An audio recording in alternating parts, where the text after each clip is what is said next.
पुंडलिकवरदार विठ्ठल श्री ज्ञानदेव तुकाराम, पंढरीनाथ भगवान की जय, माऊली ज्ञानेश्वर महाराज की जय, जगद्गुरु तुकाराम महाराज की जय, सद्गुरुनाथ भगवान की जय। हरि ओम तत्सत।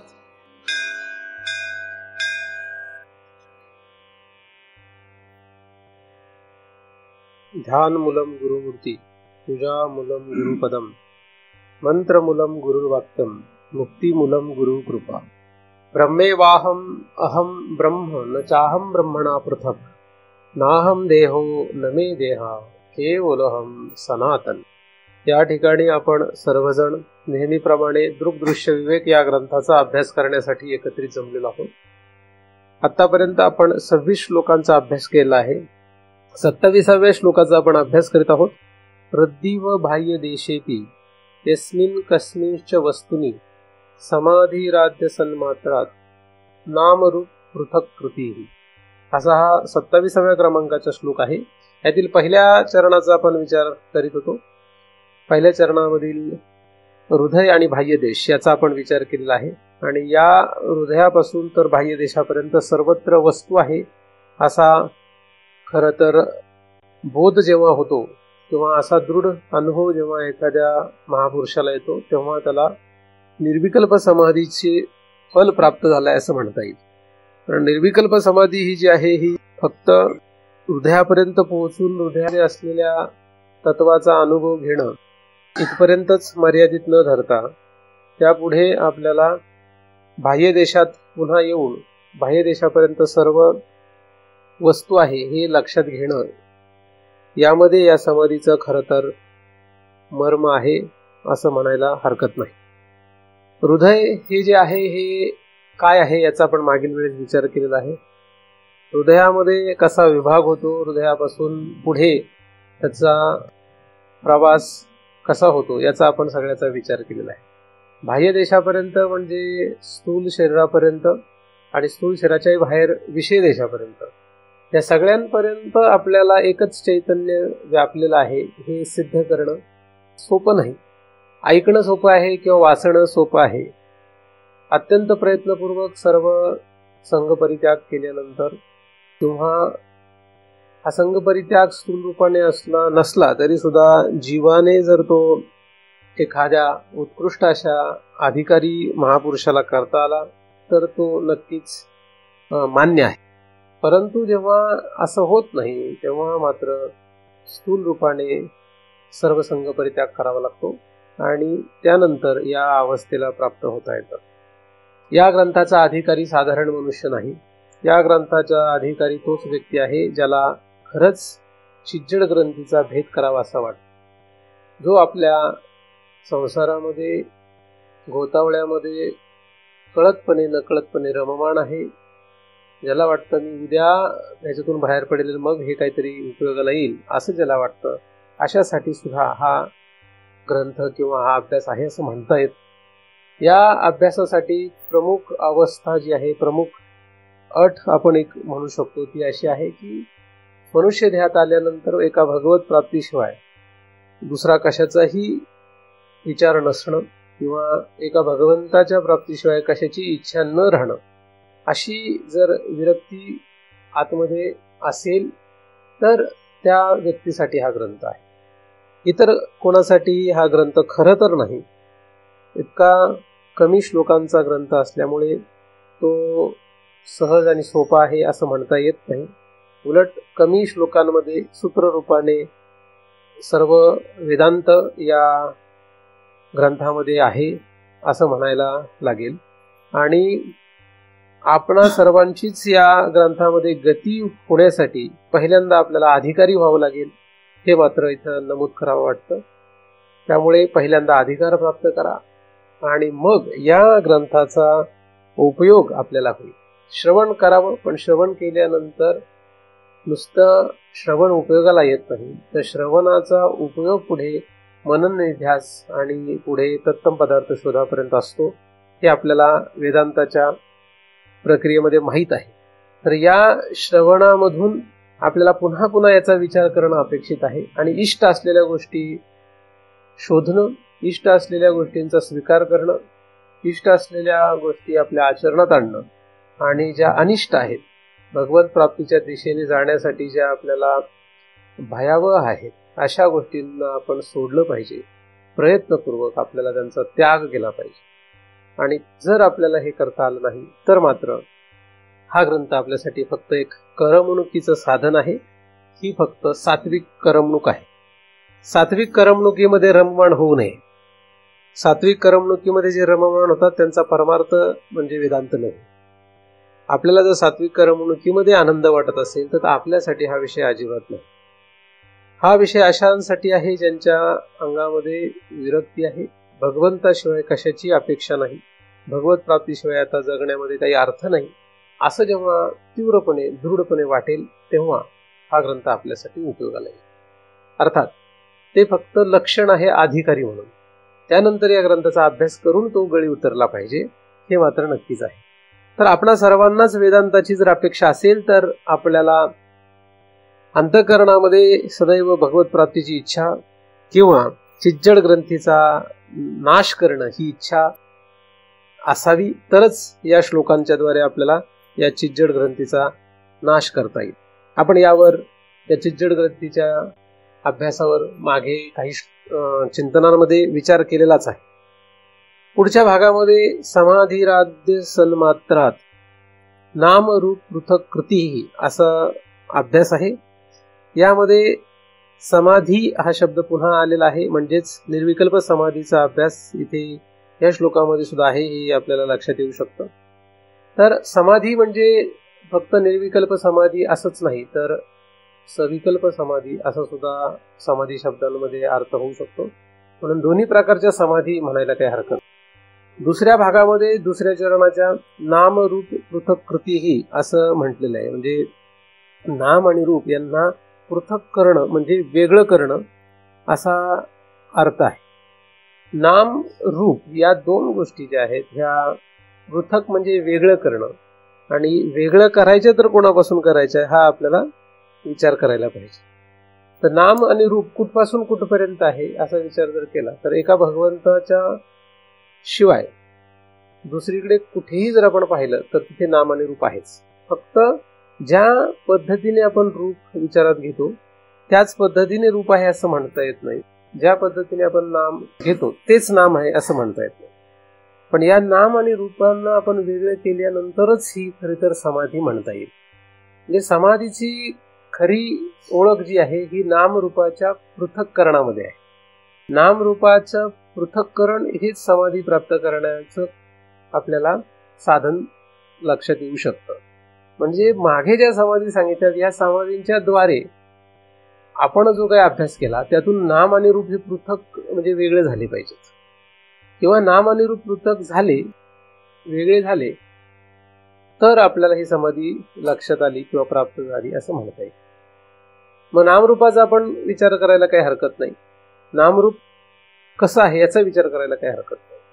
कारण नामरूप म्हणजे मायेचा भाग आहे किंवा अविद्येचा भाग आहे असं म्हटलं जातं.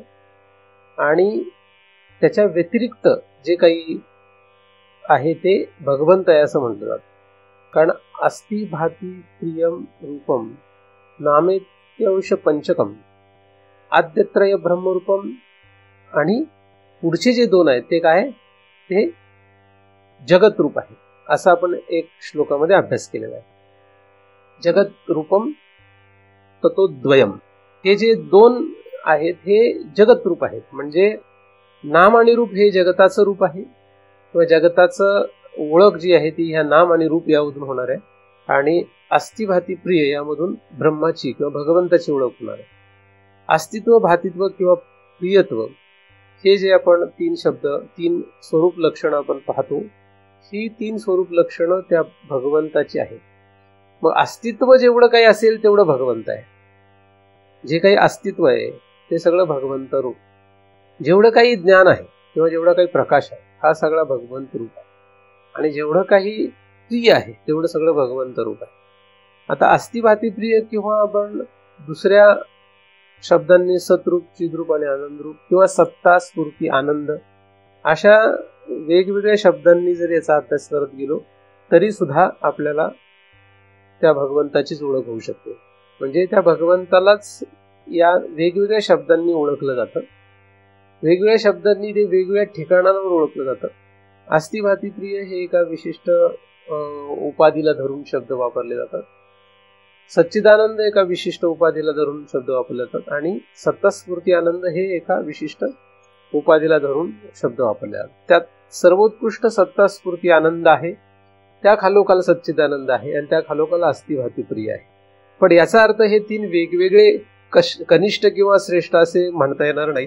हे तिन्ही एकच आहे. म्हणजे तिन्ही लक्षणं, तिन्ही ठिकाणी जी लक्षणं आहेत ती समानच आहे.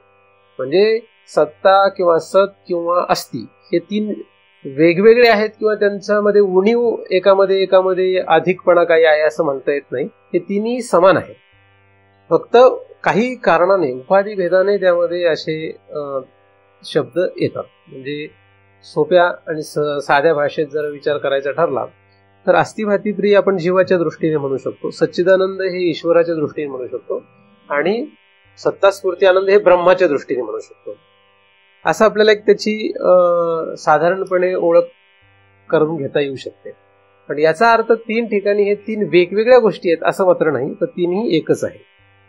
नाम आणि रूप, या नाम रूपाचा खरा तर हा व्यवहार सगळं जग आहे. या दोघांचा त्याग होणं फार अवघड आहे. आणि या दोघांचा त्याग होणं का अवघड आहे त्याचं कारण असं आहे की दुसरे जे तीन आहेत, म्हणजे हे दोन आणि तिसरे तीन, तर हे दोन आणि हे दुसरे तीन जे आहेत यांचा वेगवेगळे हे असते तर त्यांना वेगळं करणं सोपं आहे.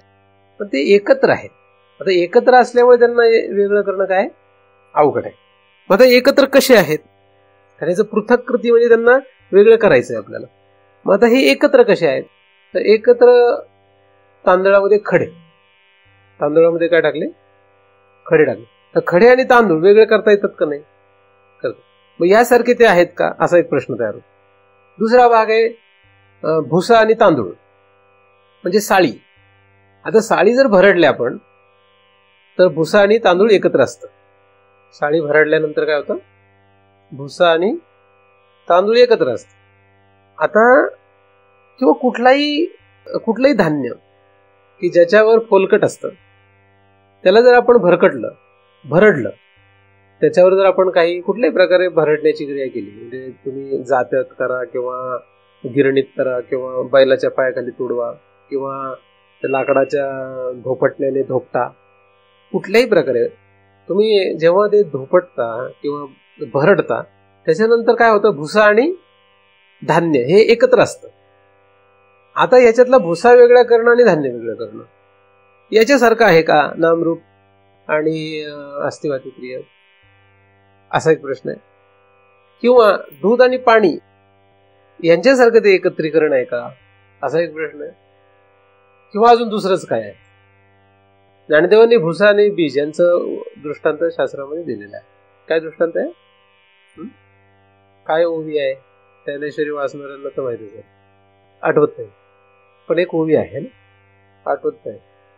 भुसा बीज एकवट, उडे ते फलकट, उडून जाते ते फलकट आहे आणि खाली राहील ते धान्य, अशा संदर्भात एक ओवी आहे.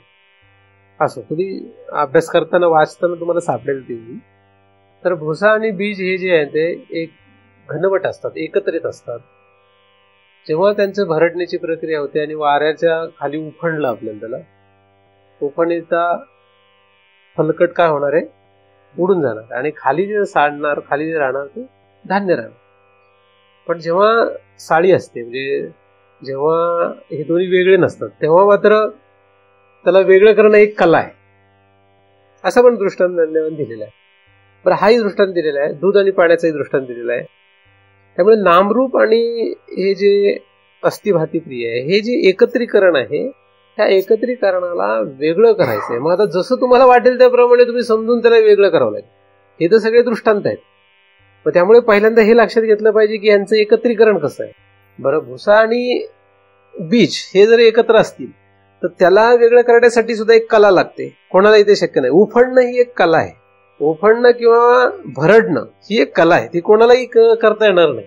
एखाद्याला जर धान्य भरडायला दिलं तो कदाचित त्या धान्याचं सगळं वाटोळ करून टाकेल, पीठच करून टाकेल, त्याचं काही सांगता येत नाही. म्हणजे त्याला जर म्हटलं तर तो मूग, हे सगळे मूग आणि त्याच्यावरच्या फोलकड बाजूला करून दे, तो कदाचित तो मूग तुम्हाला देणारच नाही. नंतर मूग हातालाच लागायचं नाही, किंवा मूग जेवढं हाताला लागायचं तेवढं हाताला लागणार नाही, डाळ थोडीफार हाताला लागेल, असं पण होऊ शकतं.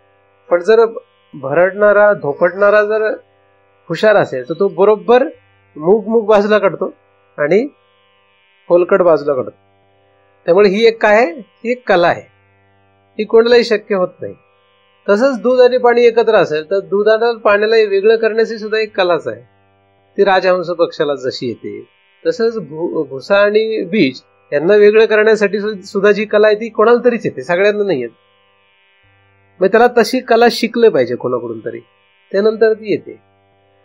त्यामुळे या दृष्टांतांप्रमाणे जरी आपण हे दोन एकत्र आहेत असं समजलं तरी सुद्धा त्यांना वेगळं करण्याची कला आपल्याला कोणाकडून तरी अवगत करून घेतली पाहिजे, की ना वेगळं कसं करावं, म्हणजे त्याने काय केलं म्हणजे ते वेगळे होते.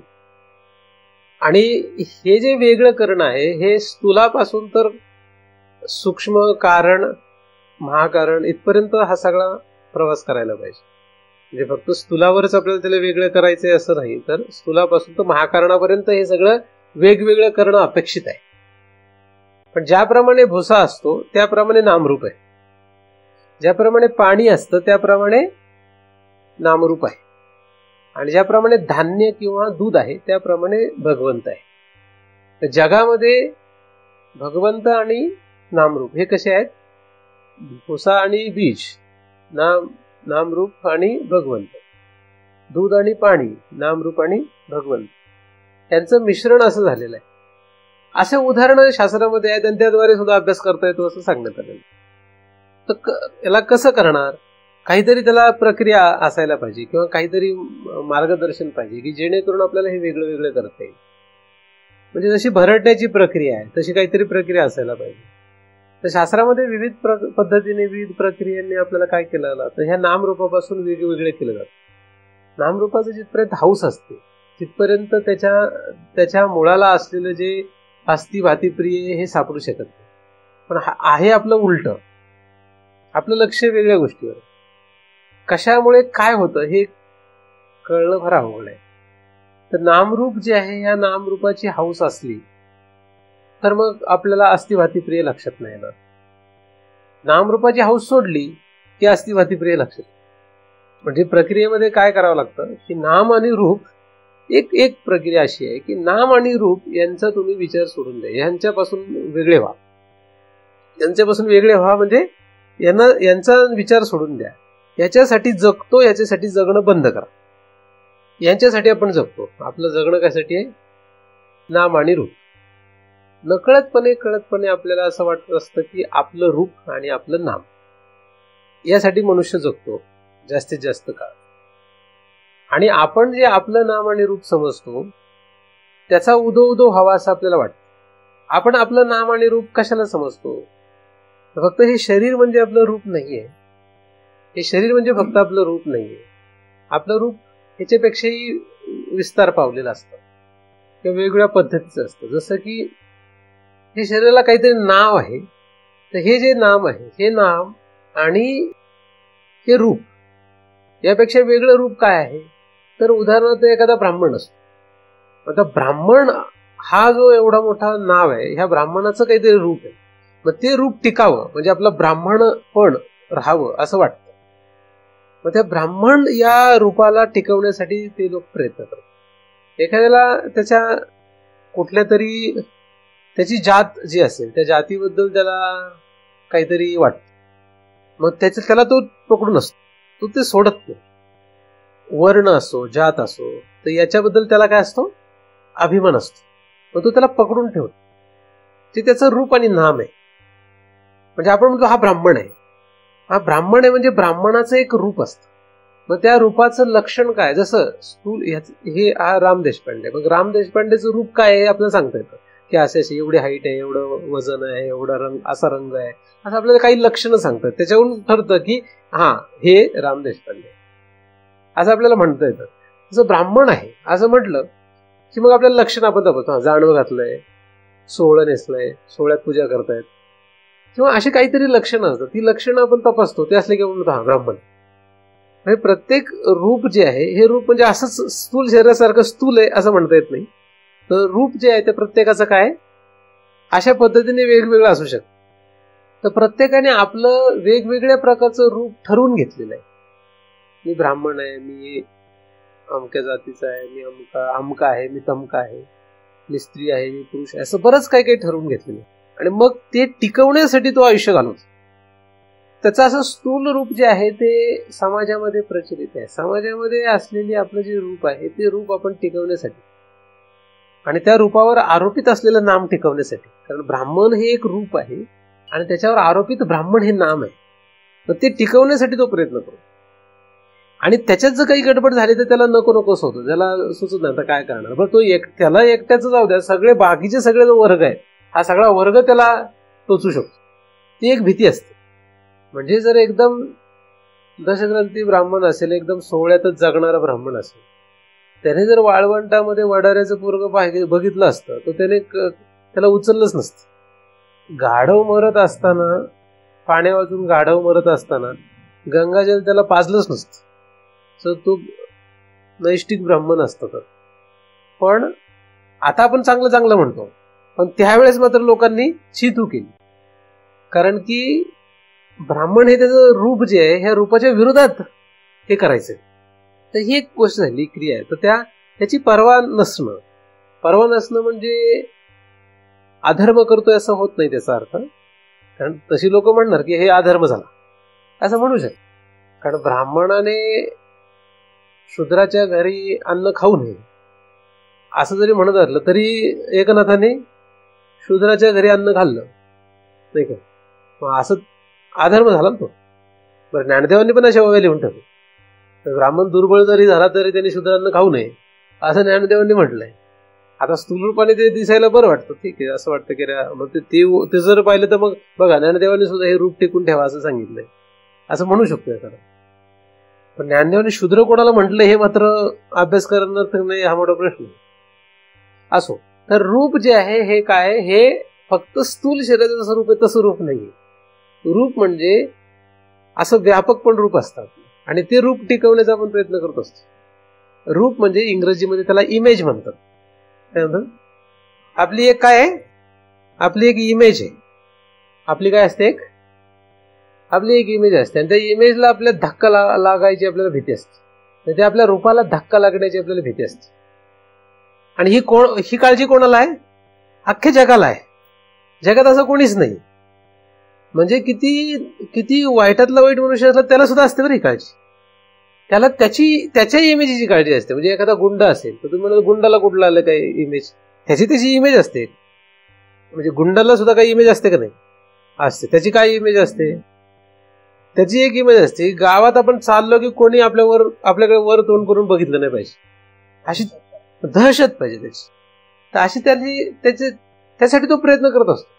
त्याच्याऐवजी त्याला जर त्याच्याकडे कोणी जर असं वर तोंड करून बघितलं आणि त्याला जर उलट बोललं तर त्याला त्याच्या इमेजला धक्का लागल्यासारखं होतं. आणि एखादा सात्विक चांगला मनुष्य असेल तर त्याला असं वाटतं गावातले सगळे जाणारे येणाऱ्याने आपल्याला नमस्कार करावा, सगळ्यांनी आपल्याला आपल्याशी प्रेमाने गोड बोलावं, आपण लोकांशी गोड बोलावं, कोणालाही आपल्यापासून भय वाटू नये असं एखाद्या सात्विक माणसाला वाटतं. आणि तामसी माणसाला मात्र उलट वाटतं. तर अशी प्रत्येकाची आपापली काय असते, आपली एक इमेज असते. म्हणजे प्रत्येकाचं आपापलं एक रूप असतं. आणि ते रूप जे आहे त्या रूपामध्ये आपण इतके गुरफटून गेलोय की आपल्याला तपासच नाही की काय करायचं आहे. आपण ठरवून घेतलेलं. काही गोष्टी आपण स्वतः ठरवल्यात, काही गोष्टी आपल्याला समाजाने ठरवून दिल्यात, काही गोष्टी आपण जन्माला आल्यापासून आतापर्यंत समाजाकडून आणि आपल्या स्वतःच्या बुद्धीतून काढलेल्या आहेत बाहेर. अशा ठरवून आपण ते काय करतोय, ते करतोय. आणि त्याच्यामध्ये इतके आपण गुरफटलेलो आहोत की आपल्याला तो बंध आहे काय हे पण लक्षात येत नाही. ते काय, ते बंधन आहे, त्याच्यामध्ये आपण गुंतलेलो आहोत हे आपल्याला लक्षातच येत नाही. म्हणजे सात्विक माणसाला बी तू तामसी माणसासारखं इमेज निर्माण करा असं नाही सांगत आहे. कारण काही लोक याचा उलट अर्थ करू शकतात. कारण सात्विक माणसं काय विचार करतील, आता महाराजांनी सांगितलं आपल्याला असं नाही इमेज ठेवायची आपली, मग काय मी तुम्हाला तामसी माणसाची इमेज तयार करायला सांगतो का. तसं नाही सांगत आहे. सात्विक काय, राजसिक काय, तामसिक आहे, प्रत्येकाची एक इमेज असते. तसं तुमचं संसार आहे, तुम्ही राजसी वर्गातले आहात असं मी म्हणतोय. तुम्ही काय समजताय तुमचा प्रश्न आहे, पण तुम्हाला काळजी असते. महाराजांचं काय 1 तास आपले सांगतात, आपण ऐकायचं फक्त, नंतर आपले मुलं बाळ संसार याच्यामध्ये गुरफटून राहायचं. महाराजांच्या गोष्टी फक्त कशासाठी असतात, अशी तुमच्या आतमध्ये काय आहे, तुमचं रूप काय आहे, पक्का आहे. त्यामुळे तुम्ही त्याला सोडणार नाही. तुम्ही सोडणार नाही, माझ्या सांगण्याने तुम्ही सोडणार नाही येते. तुम्ही ते पकडून ठेवलेलं आहे, तुमची इमेज तशी चालेल. आता एखादा माझ्यासारखा तुमच्या दृष्टीने विचित्र निघालाच तर तो काय करणार, तर म्हणलं जाऊ दे, गेलं ते गेले. आई गेली काय, बायको गेली काय, मुलं गेली काय, सगळं संसार उधळला काय, असा एखादा विचार करतो. म्हणजे हा गेला, आपल्यातलं नाही राहिले. तर आपलं जे रूप आहे हे रूप दुसऱ्याने नाही ठरवलं. हे कोण ठरवलंय, हे आपण ठरवलेलं आहे. म्हणजे आपण जे ठरवलेलं रूप आहे ते एक तर तामसी असतं किंवा राजसी असतं किंवा सात्विक असतं. जास्तीत जास्त वर्ग राजसी रूपामध्ये असतो आणि या रूपाला धरूनच नाम असतं. कारण नाम हे रूपावर आरोपित असतं. नाम हे कधी रूपाला सोडून राहत नाही. मग जसं रूप तसं नाम. ब्राह्मणाचं रूप धरलं तर ब्राह्मणाचं नाम आहे. म्हणून ब्राह्मण हे जे नाम आहे हे काही ब्राह्मणीय रूपा व्यतिरिक्त राहत नाही. ते दोघं एकत्रच असतात. म्हणजे नाम आणि रूप हे एकत्रच आहे. मग जसं रूप तसंच नाम असतं, जसं रूप तसं नाम. आणि हे कुठल्या रूपाला काय नाम हे युगानुयुगे तयार झालेलं आहे. युगानुयुग ठरलेलं आहे की असं रूप असेल तर असं नाम. जसं की असं रूप दिसलं तर याला पुरुष म्हणतात, असं रूप दिसले की याला स्त्री म्हणतात, असं रूप दिसले की याला ब्राह्मण म्हणतात, असं रूप दिसले की याला गुंड म्हणतात, असं रूप दिसले की याला पुढारी म्हणतात, असं रूप दिसले की याला लहान मूल म्हणतात. असं प्रत्येकाचं ठरलेलं आहे. ते पिढ्यानपिढ्या ठरलेलं आहे. युगानुयुग हे ठरलेलं आहे. भाषा बदलेल, भाषा कुठली असेल, म्हणजे इंग्रजीमध्ये वेगळं म्हणतील, मराठीमध्ये वेगळं म्हणतील, संस्कृतमध्ये काहीतरी वेगळं म्हणतील, बांगलादेशामध्ये काहीतरी वेगळं म्हणतील. असं प्रत्येकाचं वेगवेगळी भाषा असेल, पण त्याला रूप आणि नाम असतंच. तर असा हा नाम रूपाचा जो खेळ आहे तो कुठपर्यंत आहे, हा 14 भुवनामध्ये. म्हणून 14 भुवनातल्या प्रत्येकाला आपल्या रूपाची काळजी आहे. म्हणजे पाताल लोकांमध्ये तुम्हाला असं वाटेल की पाताल लोकांना लोक वैतागले असतील का, की अरे आता पाताल लोक कधी आपल्याला इथून निघता येईल बाहेर. वैतागलेले असतात. तुम्ही लोक वैतागलाय का संसार, म्हणजे इथे ह्या संसाराला, की आपल्याला आता सोडून जावं, लवकरात लवकर मारावं असं वाटतंय का? उलट किती जास्तीत जास्त टिकतोय याचा आपण प्रयत्न करतो. पण उच्च लोकातले काय म्हणत असतील, हे नीच लोकातले म्हणजे आपण कधीतरी थकतील, वैतागतील आणि वर येण्याचा प्रयत्न करतील. पण आपण थकत नाही. उलट आपण जे काही करतो, यज्ञ वगैरे जरी काही केलं तरी पण सगळे स्वर्गाच्या अपेक्षेने करत नाहीत. बरेचसे लोक पाऊस कधी पडेल किंवा आपल्याला पुत्र कामेष्टी, राजसूय यज्ञ, असं काहीतरी आपण ह्या मृत्यू लोकांमधलेच भोग कसे भोगता येईल यासाठी आपण यज्ञ करतो. जसं आपण थकत नाही या आपल्याच लोकाला, मृत्यूलोक, आपण मृत्यूलोकवासी आहोत. तर ह्या मृत्यूलोकातले आपण जे जीव आहोत हे जसे आपण या आपल्या रूपाला कंटाळत नाही, तसं पाताल लोकातले सुद्धा जीव त्यांच्या त्या रूपाला कंटाळत नाही. आणि स्वर्ग लोकातले सुद्धा त्यांच्या प्रत्येक जण आपापल्या रूपाला कंटाळत नाही. स्वर्ग लोकाचं स्वतःचं एक रूप आहे, मृत्यू लोकाचं एक स्वतःचं रूप आहे, पाताल लोकांचं स्वतःचं एक रूप आहे. असं तिन्ही लोकांचं स्वतःचं एक एक रूप आहे. आणि त्या लोकाला त्या ठिकाणी राहणाऱ्या प्रत्येकाचं पुन्हा असं भिन्न भिन्न रूप आहे. पण प्रत्येक जण आपलं रूप धरून बसलेला आहे आणि त्या रूप आणि त्या नामाला सोडण्याची कोणाची तयारी नाही. म्हणजे हे रूप गेलं तर ते रूप मिळेल अशी कदाचित अपेक्षा आहे. रूपांतर करण्याची कदाचित अपेक्षा असते. रूपांतर झालं तर नामांतर होतं. रूप बदललं तर काय होईल, नाम बदलेल. त्याच्या पलीकडे काय होणार. तुम्ही पूर्वी एकदम नैष्ठिक ब्राह्मण होते, आता वारकरी झाले. वारकरी झाले म्हणजे आता सगळ्या वर्गांना समान मानू लागले, भजन पूजन करू लागले. तर तुमचं काय झालं, फक्त नैष्ठिक ब्राह्मणाच्या ऐवजी आता तुम्ही वारकरी म्हणवले गेले, बाकी काहीच नाही. तेवढाच फरक झाला नाही का. त्या पलीकडे काय होणार आहे. म्हणून रूप बदललं म्हणजे नाम बदलेल, त्यापेक्षा काय फरक नाही पडणार. तर रूप आपण बदलत राहतो. आणि असं आपण 14 भुवनांमध्ये प्रवास करतो. तर आपलं रूप काय असावं हा मोठा प्रश्न आहे. काय रूप असलं पाहिजे आपलं. तुमचं तुम्ही ठरवलेलं आहे काय रूप घ्यायचं. कळत नकळतपणे तुम्ही काय ठरवलेलं आहे. जागा झाल्यापासून झोपेपर्यंत आपण आपल्या विचारांमध्ये ठरवून घेतलेलं आहे की आपलं असं रूप पाहिजे. जन्माला आल्यापासून आपण आतापर्यंत आपलं ठरवलेलं आहे सगळ्याचं एकत्रीकरण आपण ठरवलं की असं पाहिजे, असं नाही तर असं, असं नाही तर असं, हे किंवा हे किंवा हे असं ठरवलेलं आहे. प्रत्येकाने असं ठरवून ठेवलेलं आहे. मग आता करणार काय? आपल्याला कुठलं रूप धारण करायचंय? कुठलं तरी रूप धारण करायचंय आपल्याला, हे आपण ठरवलेलं आहे. आणि भगवंत कसा आहे? तो अरूप आहे, असं आपण ज्ञानेश्वरीत वाचलं. तो अरूप आहे. पण आपल्याला मात्र काय? आपल्याला रूप हवं आहे.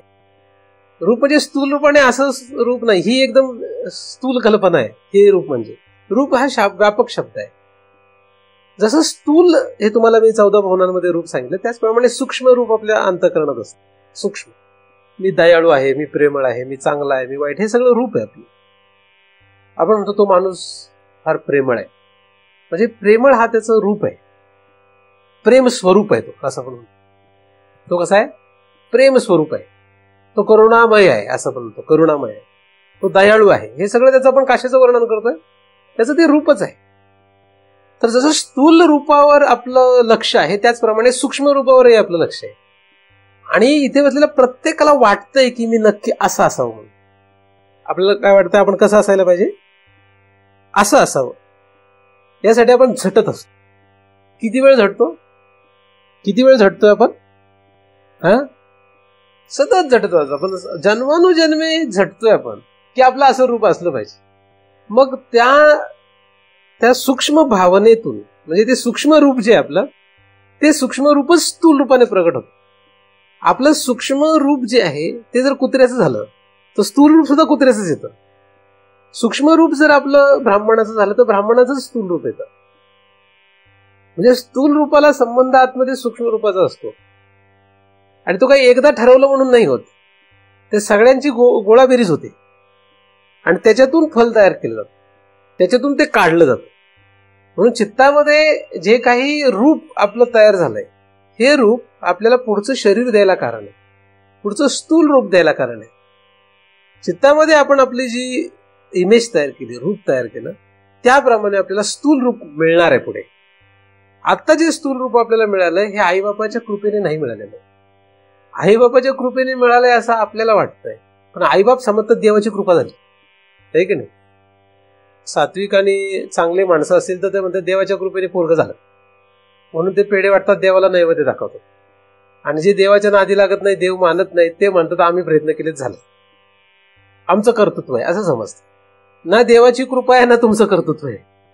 जो जीव आला त्याचं ते कर्तृत्व आहे पूर्वीचं. जो जीव आला त्याचं ते पूर्वीचं कर्तृत्व आहे, हे फक्त निमित्त झाले. देव म्हणा किंवा ती माणसं म्हणा, आईबाप हे निमित्त आहेत, देव देवता सुद्धा निमित्तच आहेत. फक्त त्यांनी काही केलेलं नाही. दोघांनी पण दिसतंय तरी सुद्धा त्यांनी काही केलेलं नाही. मग यांना वाटलं होतं की मला पोरगं असावं, म्हणून यांनी लग्न केलं आणि म्हणून यांना मूल झालं. तर हे जे आहेत हे ह्यांच्या भ्रमात आहे, हे माझं पोरगं आहे. त्या जीवाला काय घेणं नाही. मग त्याच्या स्थूल आकाराला फक्त हे माझं पोरगं समजतात, त्या जीवाला ते माझं पोरगं करू शकत नाही. तो जीव आला तसा जातो निघून, त्यामुळे त्याला ते पकडू पण शकत नाही पुढे. ही सत्य परिस्थिती आहे, पण आपल्याला ते पचत नाही. आपल्याला वाटतं माझंच पोरगं आहे, माझीच बायको आहे. तो कुठल्या रूपाला धरून बसतो? स्थूल रूपाला. म्हणजे हे ऐकलं तरी सुटल का नाही? ऐकायला काय, ऐकायला कोणी ऐकू शकतं, ऐकणं फार सोपं आहे. आतमध्ये जी इमेज तयार झाली, आतमध्ये जे रूप तयार झालं, ते रूप आपल्याला 14 भुवनं फिरवलं. आतमधली आपलंच आपण रूप ठरवलंय. तुमचं तुम्ही रूप ठरवून बसलेले आहात. आतापर्यंत तुम्ही अनंत जन्मांपासून हा सगळा खेळ आतमध्ये साठवून ठेवलाय. म्हणून मी आता एक चिंतन सांगितलं तुमचं बदललं, असं काही जादू नाही होणार आहे. काही मी काही जादूची छडी घेऊन नाही आलेलो की हा बदललं सगळं, असं काही नाही होत त्याने. तुम्ही उलट चिंतन झाल्यानंतर 15 मिनिटात विसरून पण झाले सगळे. तर ते जादूचं काही काम नाहीये, हे काही जादूचा खेळ नाही आहे. हे काय असं लगोलग असं नाही होत काही. कारण अनंत जन्मापासून आपण आपलं एक रूप ठरवून घेतलेलं आहे आणि उलट आपलंच रूप आपण अनेकांवरही आरोपित करत असतो. आपल्याला असं वाटतं की माझ्यासारखी बाकीची माणसं असावी असं वाटतं, म्हणून मग तसे वर्ग तयार होतात. म्हणून काय होतात? समान, बऱ्यापैकी समान रूपाचे काय होतात? वर्ग तयार होतात. म्हणजे काळी काळी लोक एकत्र, गोरे गोरे लोक एकत्र. गोऱ्या लोकांमध्ये काळे लोक घुसले की त्यांच्यामध्ये भांडणं कशामुळे होतात? म्हणजे आपले लोक जर तिकडे ब्रिटनला किंवा अमेरिकेत गेले तर मारतात त्यांना कृष्णवर्णीय म्हणून. ऑस्ट्रेलिया धोपटतात धरून. कशामुळे धोपटतात? कृष्णवर्णीय आहे. कृष्ण म्हणजे तो कृष्ण नव्हे, कृष्ण म्हणजे काळा. ते कृष्णाचे लोक आहेत असं नाही समजत, ते काळी लोक आहेत सगळे. त्यामुळे वर्ग आहेत प्रत्येकाचे. त्या वर्गामध्ये त्यांची त्यांची तसं रूप आहे, त्यांचा तसा वर्ग तयार झालेले आहेत. असे वर्ग 14 भुवनात असे असंख्य वर्ग आहेत. तर तुम्ही तुमचा एक वर्ग आतमध्ये तयार केला, तुमच्या आतमध्ये तशी भावना, तुमचं रूप तसं तयार झालं की तुम्ही त्या वर्गात आपोआपच जातात. जसं लहानपणी एखादा मुलगा जन्माला आला चांगल्या आईबापाच्या पोटी, आई वडील त्याचे शिक्षक आहेत, शिक्षिका आहेत, आई वडील. आता तो मुलगा हळूहळू त्यांच्या संस्कारात वाढला. आता त्यांना वाटतं हा आपला पोरगा आहे, पण तो काय कुठले संस्कार घेऊन कधीचे घेऊन आलाय माहित नाही. त्यामुळे तो हळूहळू त्यांचा वाटत होता. जसं जसं मोठा झाला तसं वाह्यात निघाला. विचित्र होत गेले, त्यांनी दरोडे टाकले, खून केले. आता तो कुठल्या वर्गात जाईल? आता तो आई बापासोबत नाही राहणार. आता कुठे जाईल? तो मुंबईला जाईल. छोटा राजन टोळी, छोटा शकील टोळी, अजून कुठले आहेत, तर ह्या सगळ्या वर्गात जाईल तो. मग तिकडे गेल्यानंतर मग लोक पेपरला येतात, अरे हे तर ह्याचे वडील आई वडील शिक्षक शिक्षिकेचा मुलगा बघा काय. म्हणजे छोट्या राजांचा बाप सुद्धा काही गुंडच होता असं म्हणता येत नाही. त्याचा बाप चांगला असेल. दाऊदचा बाप पोलीस होता. उलट होता. कोण? तो पोलीस होता, चोरांना पकडत होता. हा चोरच झाला. म्हणजे गमतीशीर असतात नाही गोष्टी. म्हणजे त्याचा वर्गच बदलला डायरेक्ट 180 डिग्री. हा कोण होता? सरकारी पोलीस. आणि हा कोण झाला? एवढा मोठा डाकू सापडतच नाही. त्याचा बाप व्हायचा कोण मेला असेल, आहे की नाही? अशा गमतीशीर गोष्टी जगात असतात. असो, तर रूप जे आहे हे कोण कसं ठरवतं त्याप्रमाणे त्या वर्गात तो जात असतो आपोआप. तुमचं तुम्ही रूप ठरवलेलं आहे, तुम्ही कुठं जाणार ते ठरलेलं आहे. तुमच्या आतमध्ये तुम्ही ठरवलं की आपण देव करायचंय, आपण हे करायचंय ते करायचंय, म्हणून तुम्ही आपोआप त्या वर्गात सामील झाले. तुमच्यातल्या एखाद्याने जर तुमच्या आतमध्ये जर अशी इमेज तयार झाली की हे काय करत बसलो आपण डोक्याला त्रास, त्यापेक्षा आपलं मस्त एन्जॉय करा, असं झालं तुम्ही कुठल्या वर्गाला जाणार? पुढच्या शुक्रवारी इकडे येणार नाही, तुम्ही कुठे जाणार? असे असतात ना, काही येतात. मग त्यांना लक्षात येतं अरे हे काहीतरी वेगळंच चाललंय, आपला काही हा वर्ग नाही, आपला त्यापेक्षा संसार करा, अमकं करा, तमकं करा, इकडे जा तिकडे जा, ते भरकट दुसरीकडे जातात. आपल्या दृष्टीने भरकटतात, त्यांच्या दृष्टीने ते बरोबर असतं, त्यांच्या दृष्टीने आपण भरकटलेलो असतो. म्हणजे बरेचसे लोक असं म्हणत होते हे भावडट जमा होतात सगळे एकत्र, काय करतात गोंधळ घालतात ते कळतच नाही, असं त्यांना वाटत असेल. आणि त्यांचे जर असे गोळामेळा झाले तर आपण म्हणतो काय भावडट काही करतात. असं एकमेकांचे वर्ग आहेत, एकमेकांची म्हणजे सगळेच बिघडलेले आहेत आपल्या सगळं. पण आपलं एक रूप तयार झालं, आपण अशा रूपाचे आहोत असं आपण ठरवून बसलोय. आणि त्यामुळे आपण कोणाच्या तरी दृष्टीने भरकटलेलो आहोत, आपल्या दृष्टीने कुणीतरी भरकटलेले आहेत. वास्तविक कोण? सगळेच भरकटलेले आहेत, कारण सगळेच भगवंतापासून वेगळे आहेत. म्हणून भगवान जिथपर्यंत मिळत नाही तिथपर्यंत तुम्ही कुठल्याही वर्गात राहा. तुम्ही स्वर्गाला गेले काय नरकाला गेले काय, भगवान मिळत नाही तिथपर्यंत काही खरं नाही. भगवत प्राप्ती नाही तिथपर्यंत काही खरं नाही. तुम्ही भजन करताय का सिनेमाची गाणी गाताय, याने काही नाही होत. आता तुम्ही म्हणा अरे ह्याला काय अर्थ महाराज, तुम्ही वारकरी असून तर असं म्हणताय, काही फरक पडत नाही. तुम्ही सिनेमाची गाणी म्हटले तरी गाळालाच जाणार आहे, भजन म्हटलं तरी गाळालाच जाणार. आता असं म्हटलं मग लोक म्हणतील महाराजांना काय म्हणावं बाबा, आपण तर खूप आशेने आलो होतो की महाराज म्हणतील भजन करा भजन करा. मातेने दोन्ही भजन ते वायाची गाणी आण, मला न जाणता केलेलं भजन वाया गेलेलं आहे असं ज्ञानदेवांनी म्हणजे भगवंतांनी सांगितलेलं आहे. त्यामुळे मी काय माझ्या पदरच काही सांगत नाही. माझं म्हणणं आहे की भगवंत जाणल्याशिवाय तुम्ही काही केलं तरी वायाच जाणार आहे. तुम्ही म्हणजे मी पण आणि आपण दोघेही. भगवंता व्यतिरिक्त आपण काहीही करू जगामध्ये त्याला चांगलं वाईट म्हणतील. भगवंताच्या दृष्टीने दोन्ही डुबलेले आहेत. जगाच्या दृष्टीने हा चांगला आहे, जगाच्या दृष्टीने हा वाईट आहे. पण भगवंताच्या दृष्टीने दोन्ही वाईटच आहे. म्हणजे जगाच्या दृष्टीने हा नरक आहे, जगाच्या दृष्टीने हा स्वर्ग आहे. तर भगवंताच्या दृष्टीने स्वर्ग नरक या दोन्ही वाटा स्वरांच्याच आहेत, दोन्ही भरकटलेलेच आहेत. मग याला कारणीभूत कोण आहे? आपल्याला माहित नाही की याच्यातून बाहेर कसं पडायचं. मी तुम्हाला पहिली प्रक्रियेची एक ओळ सांगितली की ह्या रूप जे विषय आहे त्याची जी आस्था आहे, त्याच्याविषयी जी आपल्याला आशा आहे ती संपली पाहिजे. ती संपवायला आपलं काय रूप असावं हे ठरवणंच जगामध्ये फार अवघड आहे. फार अवघड आहे. काय नक्की आपलं रूप असावं, स्थूल रूप काय असावं ह्याच्यापेक्षा श्रेष्ठ सूक्ष्म रूप काय असावं हे जास्त महत्वाचं आहे. सूक्ष्म रूप काय असावं याच्यापेक्षा कारण रूप म्हणजे अतिसूक्ष्म रूप काय असावं हे जास्त महत्वाचं. आपलं रूप काय असावं, आपलं रूप काय असावं हे आपल्याला कळून घ्यायचं असेल तर हे जे वेगवेगळे रूप आहेत ह्याची आशा सोडली पाहिजे. ही जी अपेक्षा ही बंद केली पाहिजे की लोक मला चांगलं म्हणतील किंवा लोक मला वाईट म्हणतील असं वाटतं आपल्याला. कोणी निंदा कोणी वंदा आपलं काय घेणं देणं आहे का असं लोक सांगतात. कारण आपण दोन्हीपैकी एकातच घुटतो. कोणी निंदा किंवा कोणी वंदा आमचा हा विषय नाही, पण आपल्याला सदैव सदैव सतत ती काळजी असते. कोण काय म्हणेल, कोण काय म्हणेल, प्रत्येक शरीराला काळजी असते. मग असं करायचं का, कोण काय म्हणेल कोण काय म्हणेल याचा विचार नाही करून स्वैर राहायचं का, वाटेल ते करायचं का, तसा विषय नाही सांगत आहे. 3 गुणांपैकी तुम्ही कशालाही धरून बसा आणि कशालाही सोडा. या 3 गुणांमध्ये जिथपर्यंत रूप तुमचं आहे तिथपर्यंत प्रकृतीच्या पलीकडे जाता येते, म्हणजे नामरूपाच्या पलीकडे जाता येते. कारण हे 3 गुणाचंच तिचं रूप आहे. 3 गुण हेच तिचं रूप आहे आणि ती त्याच्यातच सगळ्या जगाला फिरवत राहते. कशात फिरवत राहते? त्याच्यातच फिरवत राहते. फक्त इकडचं तिकडं तिकडचं तिकडे एवढं फक्त खेळ चालू राहतो, बाकी काही त्याच्या पलीकडे चालत नाही. म्हणून आपल्याला सगळ्यात पहिल्यांदा हे लक्षात घेतलं पाहिजे की चांगलं का वाईट, असं का तसं हे महत्वाचं नाही. याच्यात आपल्याला गुंतायचं नाही. आपल्याला कोणाला काय म्हणायचं म्हणून आपल्याला काळजी वाटते कोण आपल्याला काय म्हणेल, किंवा आपल्याला जानवं जर तोडून फेकून दिलं तर आपल्याला लोक ब्राह्मण वर्ग आपल्याला जवळ करतील का नाही, आपल्या लोक ब्राह्मण समजतील का नाही. आता समजा हे मी असे कपडे नाही घातले लोक मला महाराज समजतील का नाही, अशी काळजी असते. एकदा का असे कपडे अंगावर आले किंवा महाराज लोकांनी म्हणावं असं वाटत असेल तर हे कपडे नाही घातले तर लोक आपल्याला महाराज म्हणतील का नाही म्हणतील, काय होईल, अडचणी.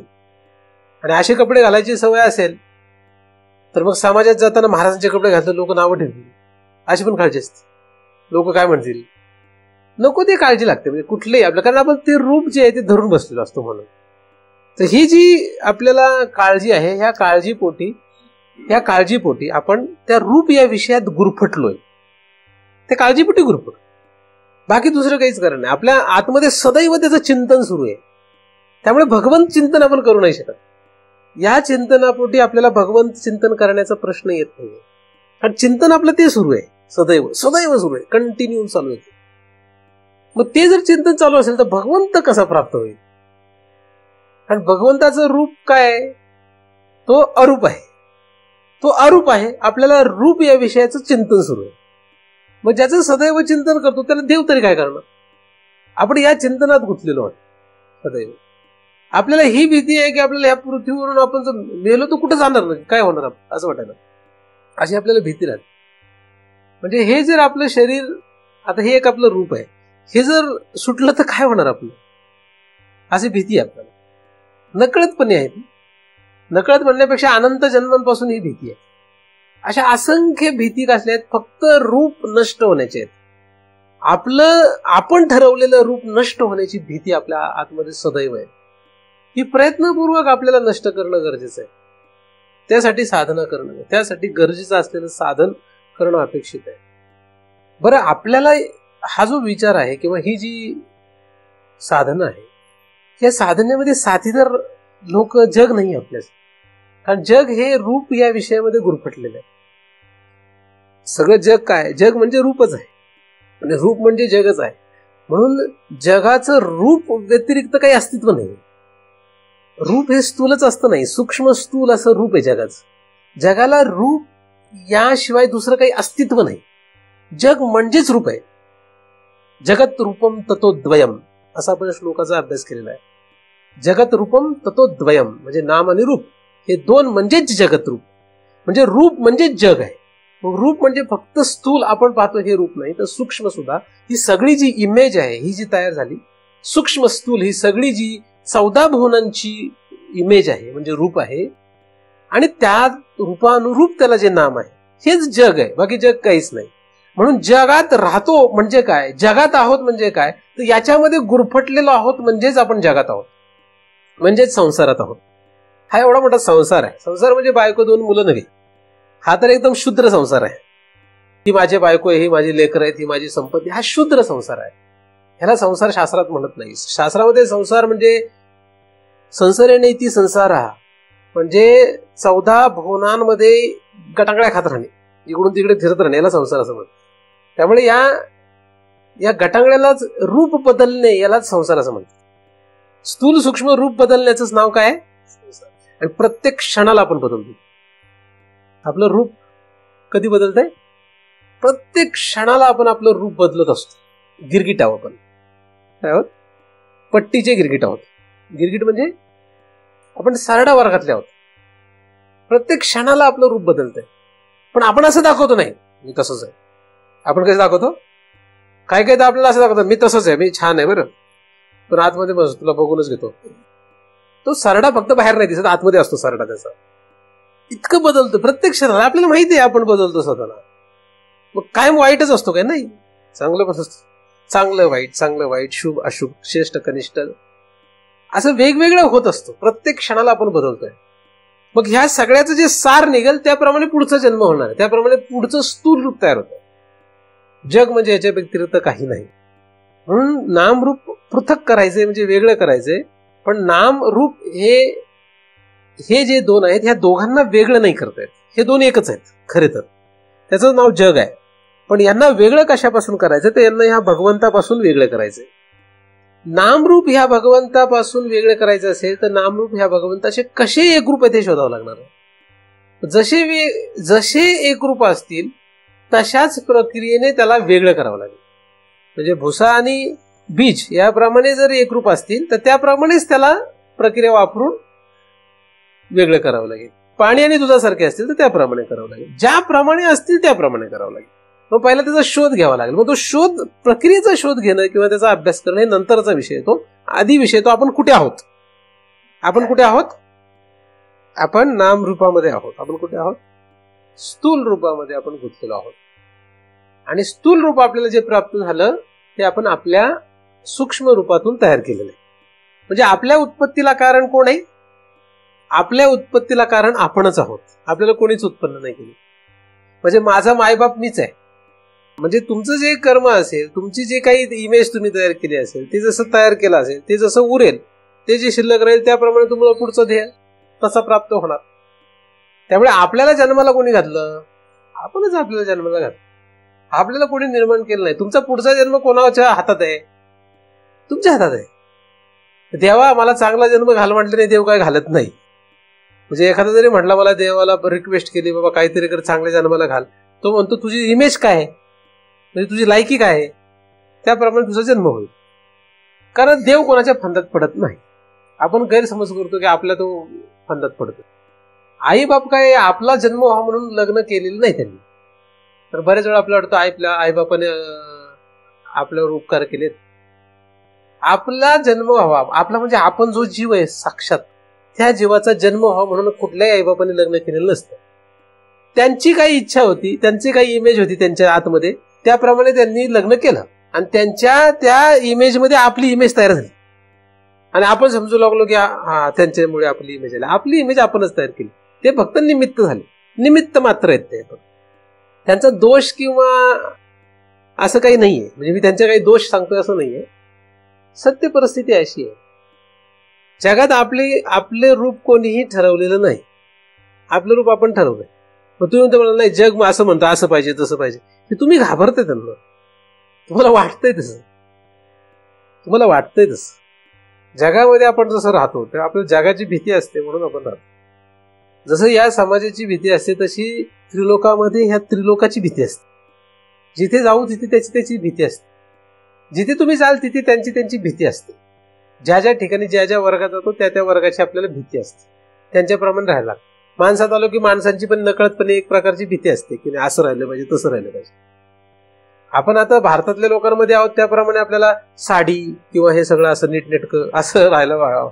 हे जर तुम्ही युरोपमध्ये गेलं तर मिनी स्कर्ट, जीन्स, टॉप असं घालून फिरतात. तो वर्ग वेगळा आहे. आता त्याच्यापेक्षा आफ्रिकेच्या जंगलात गेले तर कपडे पण नाही घालत. तो वर्ग वेगळा आहे. मग तिथे जाऊन तुम्ही जर कपडे घालते तुमच्या अंगावरचे कपडे फाडतील लोक. आणि इथे जर कपडे टाकून दिले तर लोक तुम्हाला वेडा म्हणून मारतील. मग त्या वर्गामध्ये त्या वर्गासारखं इमेज असते. हे बरोबर ते चुकीचं, हे चुकीचं ते बरोबर असं काही नाही. त्या वर्गानुसार तसं चालतं. पण आपल्याला काय असते, आपल्याला त्या त्या वर्गात त्या ठिकाणी त्या वर्गाची भीती असते. म्हणून गावाकडे राहणाऱ्या स्त्रिया किंवा पुरुष असतात, त्यांना तिथल्या वातावरणात तिथली सवय असते. ते जर शहरात आले तर ते शहरातल्या वातावरणासारखे राहतात. ते जर चुकून गावाला गेले, शहरातले कपडे घालून गेले, तर लोक म्हणतात कोण आले, हसायला लागतात त्यांना. आणि 2 दिवस सहन करतील, त्यांना म्हणतील एक तर गाव सोडा, नाही तर आमच्यासारखं राहा. असं होतं नाही का? म्हणून तुम्ही वारकरी झाले तर आमच्यासारखं राहा असं आम्ही म्हणतो. धोतर घाला, शर्ट घाला, टोपी घाला असं म्हणतो. पण तुम्ही जर जीन्स पॅन्ट, टी शर्ट आणि गॉगल लावून जर टाळ घेऊन वारीला निघाले तर लोक हा कुठला आलाय, चालत नाही ना तसं. ते रूप आहे, त्यांचं इमेज आहे, ती एक ठरलेलं आहे तसं त्या पद्धतीने. आणि संन्यासी लोकांच्या वर्गामध्ये जर तुम्ही पॅन्ट शर्ट घालून गेले किंवा धोतर शर्ट जरी घालून गेले वार करायचं, ते म्हणतील हा कुठला आला. म्हणजे ते कुंभमेळ्याचं तुम्ही गेले वार करायचा पेहराव घालून, ते म्हणतील का आपल्यातलाच या, ते त्याला बाजूला टाकून देतील. वारकऱ्यांच्या दिंडीत गेले तर तुम्हाला चालेल, पण तेच कुंभमेळ्यात गेले तर ते काय म्हणतील, हे आपल्यातलं नाही, ह्याला बाजूला काढा, ह्याच्या जटा नाही, ह्याला भस्म नाही अंगाला, चालणार नाही ते. मग आणि पंडित ब्राह्मणांच्या वर्गात गेले, तुमचं चकोट नसेल, जर तुम्हाला शेंडी नसेल तर तुम्हाला शेंडी नसलेल्या केसांना धरून बाहेर फेकतील. असा गोंधळ आहे ना. गोंधळ हा मग योग्य अयोग्याचा प्रश्न नाही. ते काही योग्य अयोग्य काही नाही, हे लक्षात घ्या. हे लक्षात घ्या, गप राहा, नाही तर बडबडाल तर मार खाल. मी का बडबडतोय मला माहित नाही, तर कोणी मारणार नाही मला. म्हणून काय होतं, खरं कळलं की गप बसावं लागतं. खरं कळलं की काय करायचं, खरं कळलं की गप बसायचं. तुमचं खरं आहे म्हणायचं, सगळं बरोबर आहे तुमचं. खरं ओळखून गप्प बसला की महात्मा होतो, सिद्ध होतो. खरं कळून गप बसला सिद्ध पुरुष. काहीतरी कळून बडबड करू लागला महाराज, काहीतरी कळलं आणि बडबड करू लागला, त्याला काय म्हणतात, महाराज. म्हणून जेवढे महाराज आहेत ते काय आहेत माझ्या सकट, ते काय आहेत, काहीतरी कळलं आणि बडबडायला लागले म्हणजे झाले महाराज. आणि खरं कळलं आणि गप्प बसला, बोलणंच बंद करून टाकलं, त्याला म्हणतात सिद्ध पुरुष. म्हणून सिद्ध पुरुष कोणाशी काही बोलत नाही. सिद्ध पुरुष शांत स्थिर होऊन जातो, तो कोणाशी बोलत नाही. त्याला बोलता येत नाही असं नाही, त्याला माहित असतं बोललं तर मार खावा लागेल. नाही तर मग असा वर्ग बघावा लागतो की जे ऐकतील. कसं आहे, लहान पोरगं आईबापासमोर काही बोललं तर आईबाप सहन करतात, म्हणून लहान पोराने फक्त बडबड आपली आई वडिलांसमोरच करावी, तशा प्रकारच्या वर्गातच करावी. पण तेच लहान पोरग शेजारच्या आईबापाकडे जाऊन बडबडायला लागते, म्हणजे ह्याला घराच्या बाहेर काढा लवकर. आपलं लेकरू असलं, घरात किती उड्या मारल्या, दंगा घातला तरी आपण म्हणतो छान छान छान. पण शेजारच्या पोरगाला ह्याला काढा किती वैतागतं ते बरोबर असं म्हणतो. आपल्या पोराने घरातला ग्लास तोडला, टीव्ही फोडला, काही केलं तरी आपण म्हणतो छान केलं. पण शेजारच्या पोराने नुसतं भिंतीवर रेवट्या जरी ओढल्या तर आपण म्हणतो कुठलं विपितर पोरग आहे, कुठून आलंय. आपल्या पोराने एका घरावर नक्षीकाम जरी काढलं तरी आपण म्हणतो छान केलंय, बरं रंग दिलेला नवीन असला तरी आपल्याला छान वाटतं ते. असं म्हणून ते बघावं लागतं कोणाच्या समोर बोलावं. म्हणून मी काही सगळ्यांसमोर बोलत नाही. मला लक्षात आलं की तुमचा वर्ग माझा ऐकून घेईल, म्हणून हे काही गोष्टी मी सगळीकडे जाऊन बोलतो का, बोलून उपयोग पण नाही हे ना. आता हे पण मला लक्षात आलं की तुम्ही मनावरच घेत नाही पुढची गोष्ट त्याच्या, त्यामुळे तुम्हाला काही बोललं तरी काही तुम्ही मनावरच घेणार नाही, म्हणजे ऐकतच नाही तुम्ही. त्यामुळे काही बटबटलं तरी चालतं. काही वेळेस कसं होतं, शेजारचं पोरगं जरी असलं ते घरात आलं की त्या पोराला माहित असतं हे घरातले आपल्या ऐकत किती दांगा घालतं, त्याच्या आई म्हणतात ते असलंच आहे पोरगं, त्याच्या काय नाही असं म्हणून सोडून देतात. थकल उड्या मारून मारून थकल जाईल घरी आपलं. तर थोडं भूक लागली की जातो आपल्या घरी, बरोबर आपल्या वाटेने जाईल, म्हणजे असं होतं ना. असो, तर रूप जे आहे हे काय आहे, रूप असेल तर नाम, नाम आणि रूप वेगळे राहत नाहीत. रूप आपलं आपण ठरवलेलं आहे. म्हणून एखाद्याला जर वाटत असेल की आपण छान आहोत तर तुम्हीच ठरवलेलं आहे, एखाद्याला वाटत असेल आपण वाईट आहोत तर तुम्हीच ठरवलेलं आहे. अनंत जन्मामध्ये अनंत प्रकारे आपण ज्या प्रकारचे स्थूल शरीर धारण केली ते सगळं आपण आतमध्ये आधी ठरवलं, म्हणून पुढचा जन्म तुम्ही ठरवून घेतलेला आहे. तुम्हाला असं जर वाटत असेल की अजून काही आपण ठरवलेलं नाही, तुमचं सगळं कॅल्क्युलेशन सुरू आहे आतमध्ये. आतमध्ये सुरू आहे काय, आपली पुढचा जन्म काय होणार हे आतमध्ये सुरू आहे. म्हणून आता एखादा आत्ता जरी मेला तरी लगेच त्याचा पुढचा जन्म ठरलेला आहे. तुम्हाला जर असं वाटत असेल की नाही अजून रिटायरमेंटला 2-4 वर्ष बाकी आहे, त्यानंतर आपण आपलं रूप ठरवू, असं काही नाही होणार. इथून मागचं सगळं कॅल्क्युलेशन आहे सोबत. त्यामुळे वेळ वाया घालू नका, स्वतःची इमेज बदला. काय करा, स्वतःचे आंतरिक रूप जे आहे ना ते बदला. विनाकारण ह्याचा बाप आहे, त्याची आई हे अमकं, काका आहे, मामा आहे, अमकं आहे, असं काही रूप आतमध्ये ठेवू नका, काढून टाका ते सगळं. आपण कोणाचे बाप नाही, आपण कोणाची आई नाही, आपण कोणाचा पती नाही, आपण कोणाची बायको नाही. अवघड आहे जरा. मग हे स्थूल सगळे गोळा झालेले त्याला कुठं घालायचं? पण असं म्हणायचं आत म्हणजे सामर्थ्य लागतं अंगामध्ये. कारण आचरणाची वेळ आली की मग थरकाप होईल. ही सुळावरची पोळी आहे ना, तलवारीच्या पातीसारखं आहे. आतमध्ये म्हणायचं म्हटलं बरं आहे, आतमध्ये म्हणतं पण येईल. तोंडाने म्हणणं तर फार सोपं आहे, आतमध्ये म्हणायचं पण सोपं आहे. अवघड आहे, पण तसं त्याच्यापेक्षा सोपं आहे. पण त्याच्यापेक्षा जास्त आचरणात आहे. नाही, आचरणात जेव्हा येईल तेव्हा मात्र आपल्याला वाटणारच की हे पोरगं आपलं आहे. कारण आपण मी बाप कोणाचं नाही असं म्हणणं ठीक आहे, म्हणायला काय जातं. पण पोराने नुसता आवाज दिला, बाबा आपली सगळी प्रॉपर्टी माझ्या नावावर करा, हा काय म्हणणार? चाल तू माझा पोरगा नाही. तो त्याला मग पोरगा बापाला दाखवून देईल की मी तुझा पोरगा कसा आहे ते कोर्टात घेऊन जातील त्याला. एखाद्या बापाने तुम्ही ठरवू नका, असं गंमत म्हणून सांगतोय, तुम्ही जर तुमच्या पोराला सांगितलं की तुला मी माझ्या सगळ्या प्रॉपर्टी मधून बेदखल करत आहे, नाही तुमच्या पोराने तुम्हाला कोर्टात नेला आणि तुमचा बाप तुम्ही हाती दाखवून दिलं तर पण कोर्टातच घेऊन जातील तुम्हाला. गंमत म्हणून करून बघा ना एखाद्या वेळेस. तुम्ही जर आतमध्ये तुम्हाला वाटतंय की आपण म्हणू तसं प्रयोग करून बघा. मला मध्ये नका आणू, पण त्यांना आधीच मी माझ्या लोक वैतागलीत असं दाखवत नाहीत, हा भाग निराळा. तर आपलं रूप कोणी ठरवायचंय? आपलं रूप आपणच ठरवायचं. आता आपलं काय रूप ठरवायचं नंतर बघू, आधी पाठी पुसा. काय लिहायचं नंतर बघू. चांगदेवाला का सांगता आला बोध म्हणून लिहिलेलं आहे ते निवृत्तीनाथाने लिहिलेलं आहे. काय निवृत्तीनाथाने सांगितलं की याची पाठी जी आहे ती काय कोरी आहे, त्यामुळे आता ह्याच्यावर लिहिता येईल काहीतरी.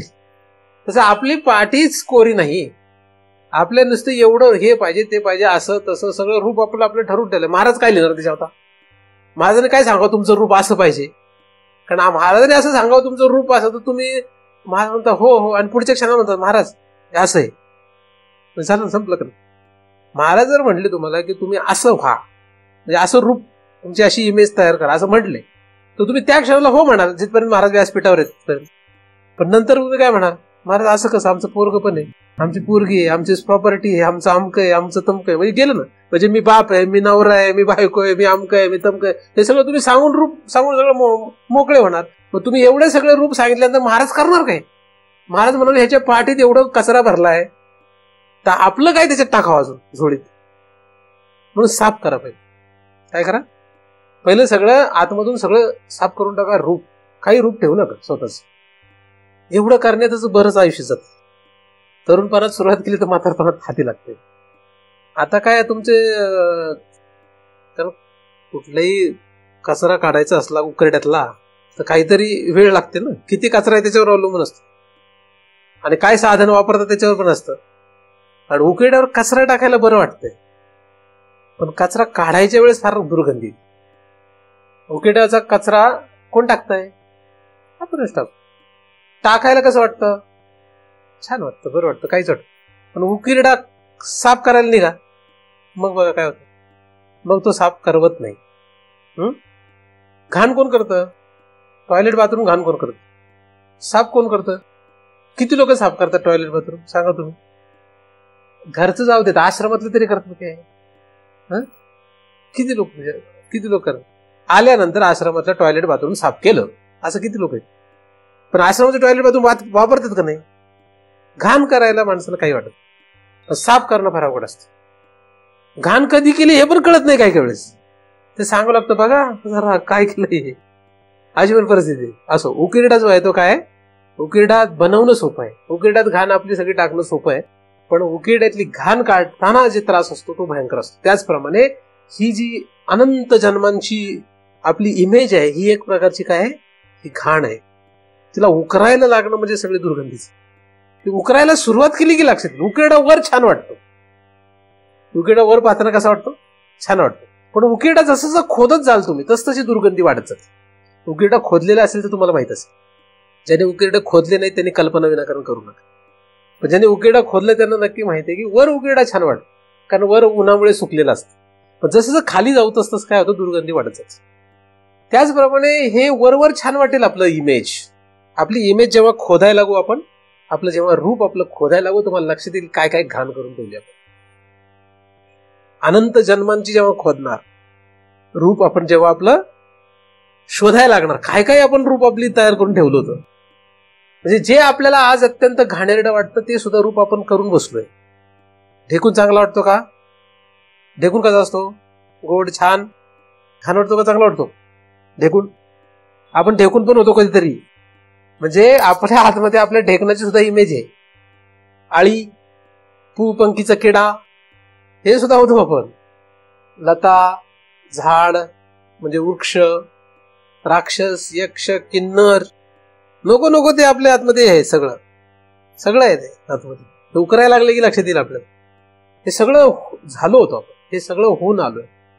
आता हे नको, आता हे नाही पाहिजे, हे रूप नको, आता हे कुठलंच रूप नको, हे वाटलं पाहिजे. पण ह्या इतक्या सखोल, ह्या एवढ्या खोलात जाऊन ते बाहेर काढण्याच्या आधी वरचं काढता येतं का बघा.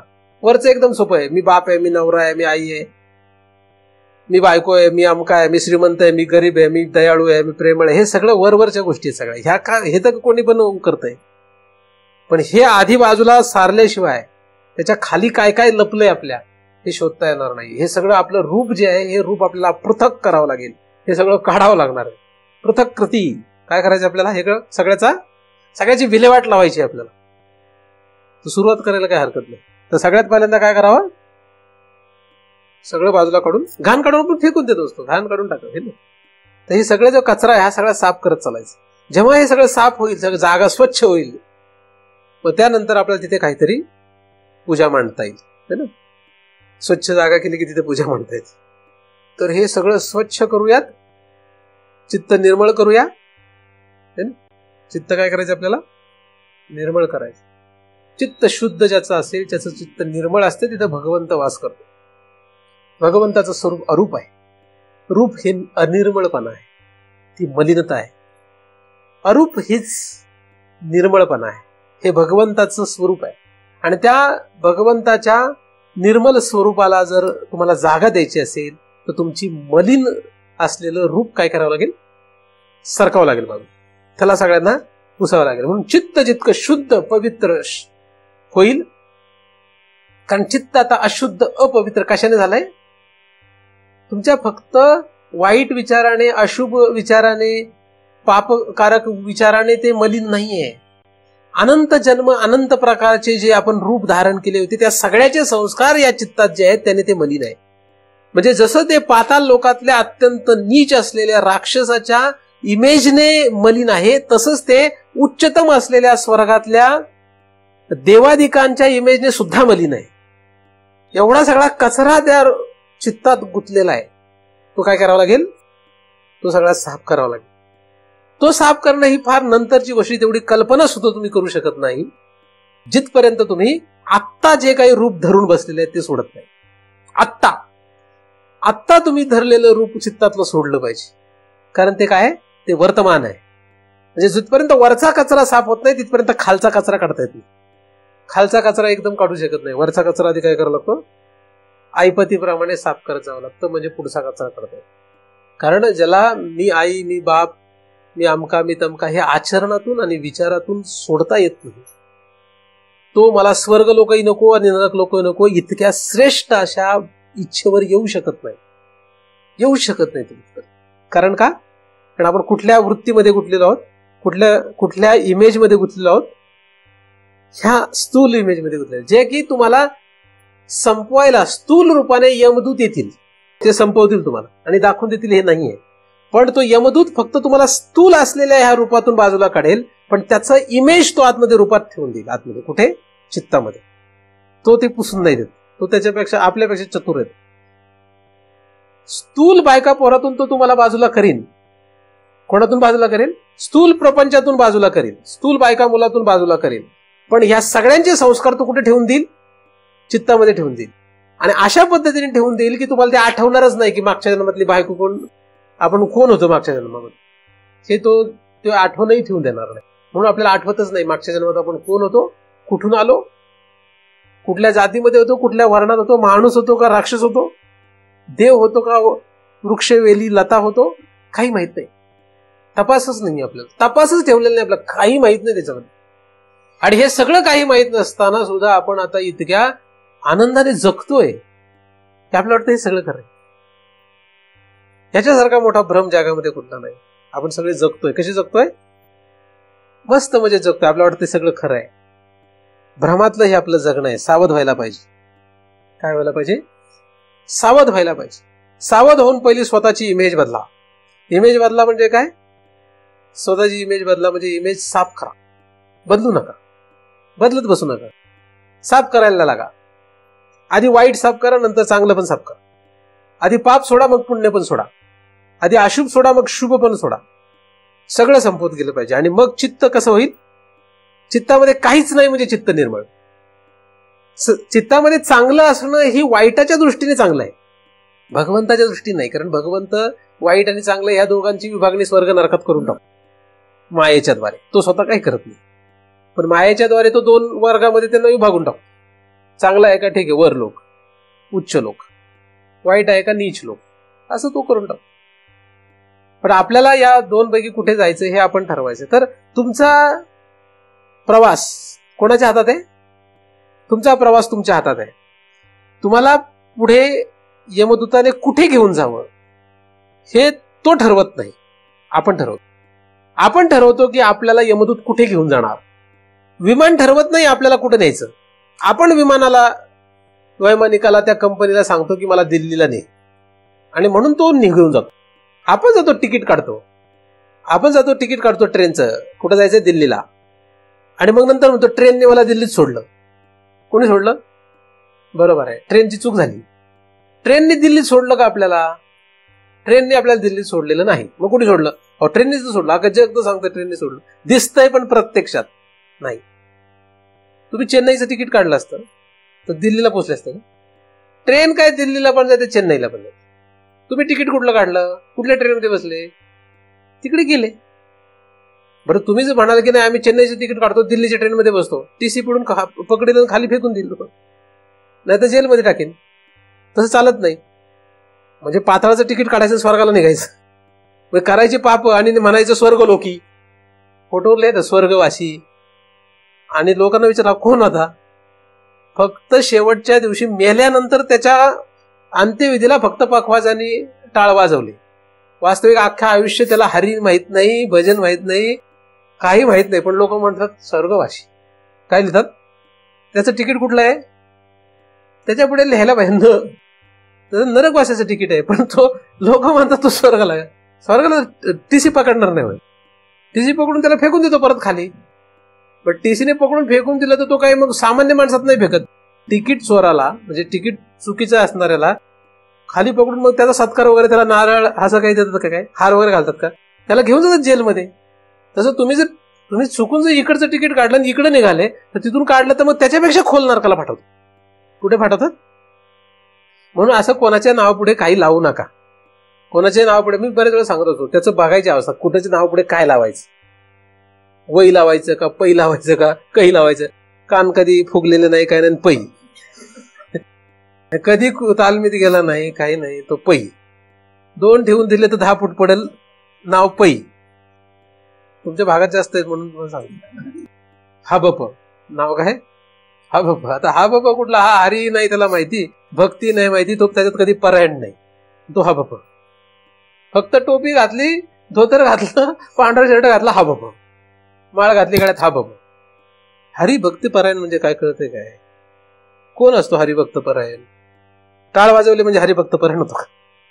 लोक म्हणतील आमचं तर आमचं सोडलंय, वार करायला सोडत नाही. वार करायचा पण उद्धार करून टाकतात, है ना? हे वारकरीच आहेत का नक्की? असं म्हणतात. तर चुकीच्या दिशेने प्रवास करू. आपला प्रवास आपण ठरवायचा आहे. आपलं तिकीट आपण काढणार आहे. आपण सध्या काय करतो? कमाईची करतोय, तिकीट काढण्यासाठीच करतोय. आपल्याला कुठं जायचंय ते ठरवायचंय आपल्याला. चुकीच्या गाडीत बसलं तर सजा आहे. चुकीच्या गाडीत बसलं तर सजा आहे. आणि बरोबर गाडीत बसलं तर जिथे गाडी नेणार तिथे जाणार नाही. आपण जिथलं तिकीट काढलं तिकडे जाणार आहे. म्हणून आता आपण ठरवून घ्यायचे की आपलं रूप काय, त्यानुसार आपला प्रवास ठरलेला आहे. यमदूत आणि हे सहाय्य करतात आपल्याला. आईबापाने आपल्याला फक्त सहाय्य केलं या प्रवासात. तसं यमदूत आपल्याला या शरीरातून बाहेर काढून यमलोकातून पुढे वेगवेगळ्या लोकांना घेऊन जातो यमदूत. तर त्या लोकांना घेऊन गेल्यानंतर त्या ठिकाणचे आईबाप त्याला पुन्हा प्रकट होण्यासाठी म्हणजे स्थूल रूपाला आणण्यासाठी निमित्त होतात. ते यमदूतासारखेच आहेत. म्हणजे खरं तर ह्या आईबापापेक्षा यमदूत जास्त श्रेष्ठ आहेत.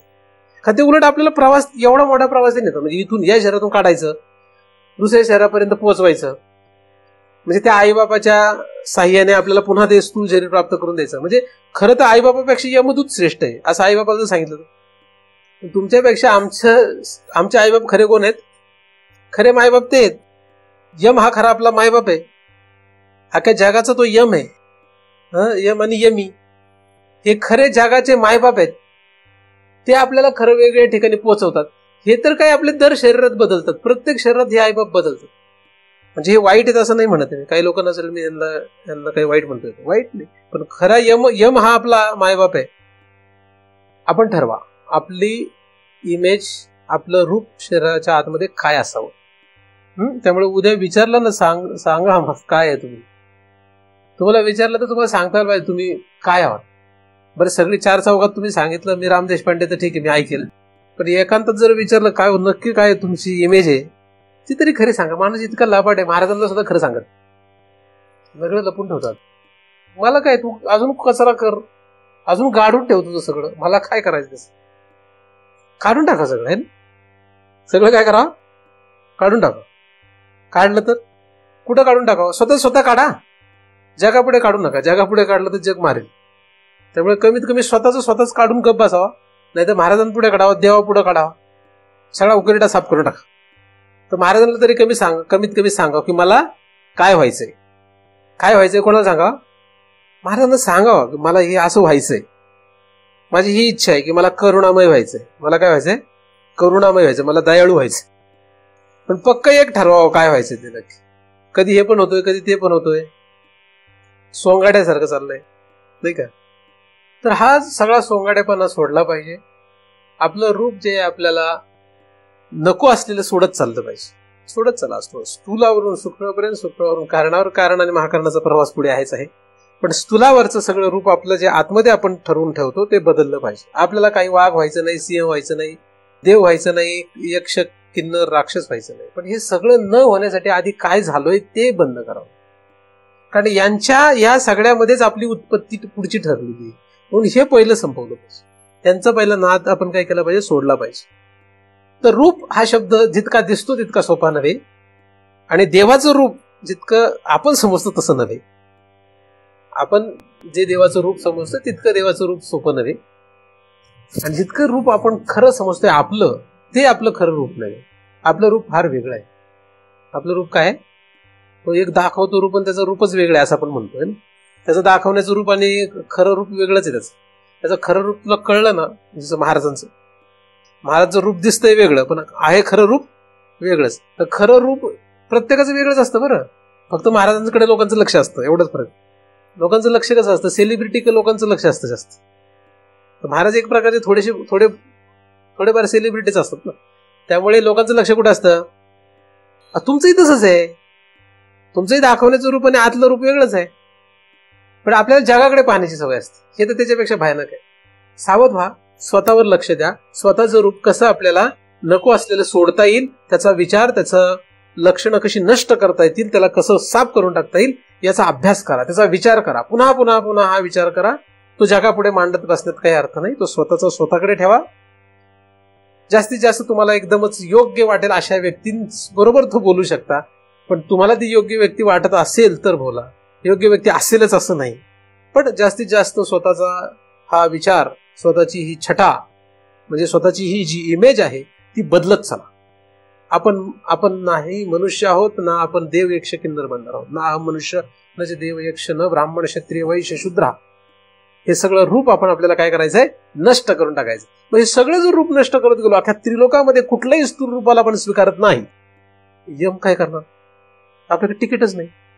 आपल्याकडे तिकीटच नाही तर आपल्याला ट्रेन मधले कंडक्टर बस मधला म्हणणार का चल मी तुला नेतो गोव्याला? तुम्ही गोव्याच्या बसमध्ये बसले, त्याने विचारलं तिकीट, तुम्ही म्हणले तिकीटच नाही, पण मला गोव्याला जायचं. तो म्हणजे उतर खाली, है ना? चालणार नाही.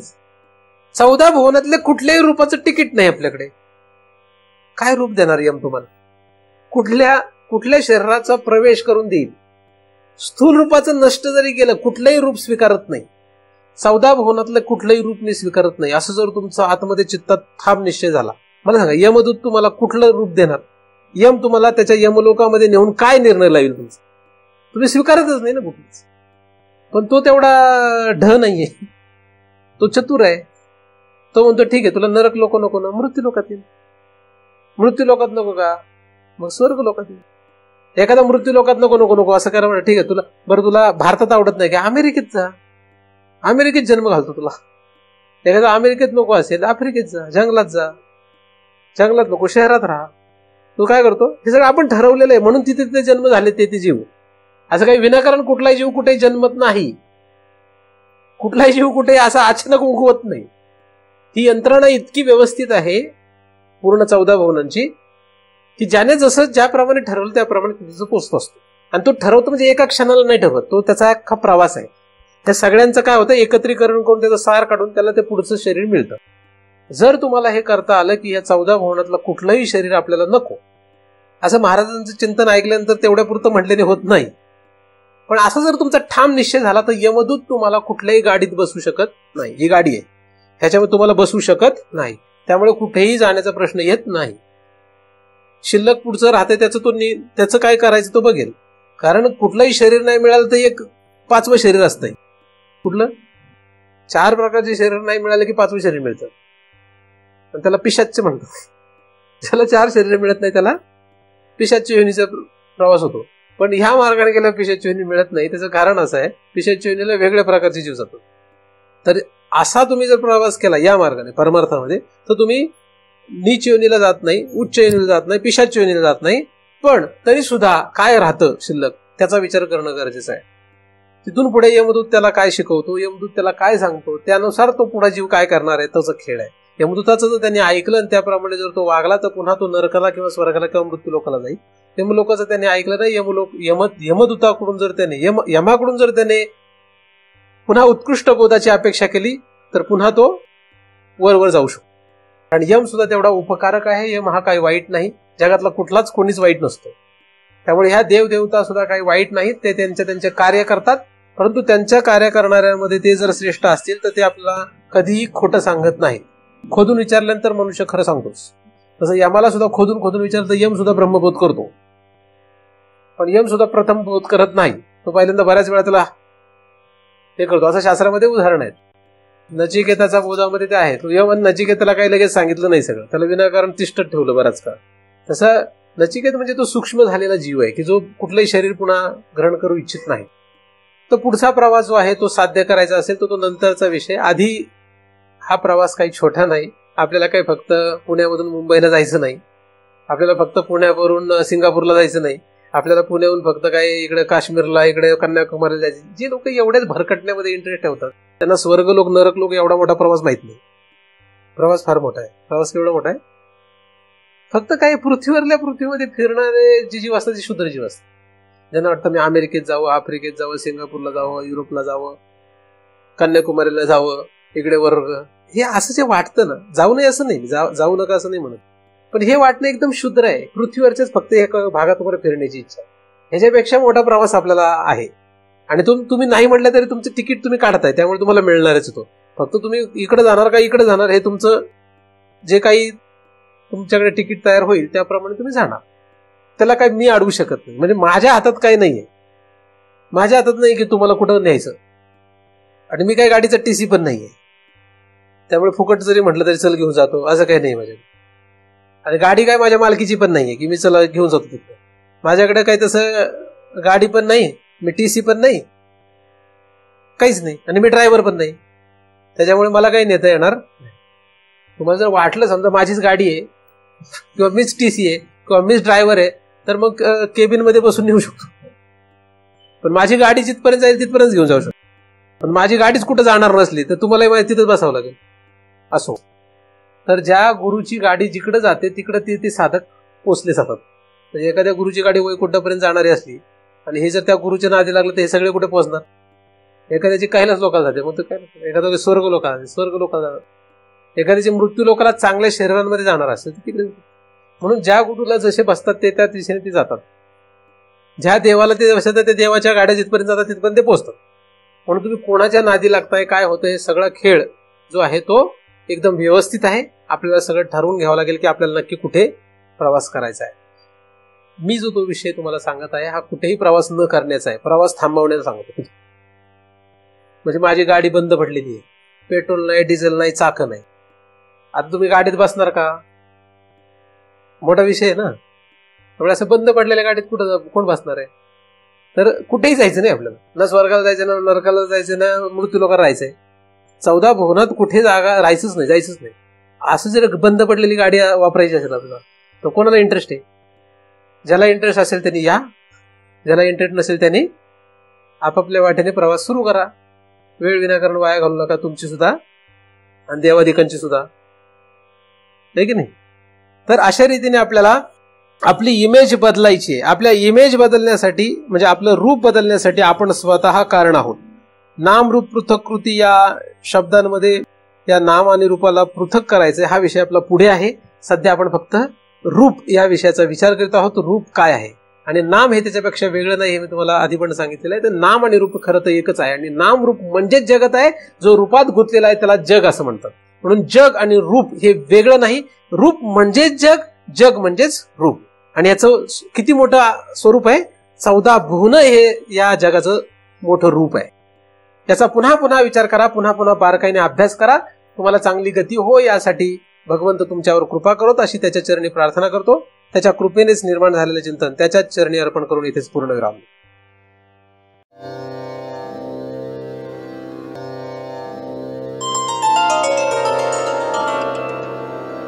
आता विश्वात्मके देवे येणे वाक्यज्ञे तोषावे, तोषोनी मज द्यावे, फसाय दान हे.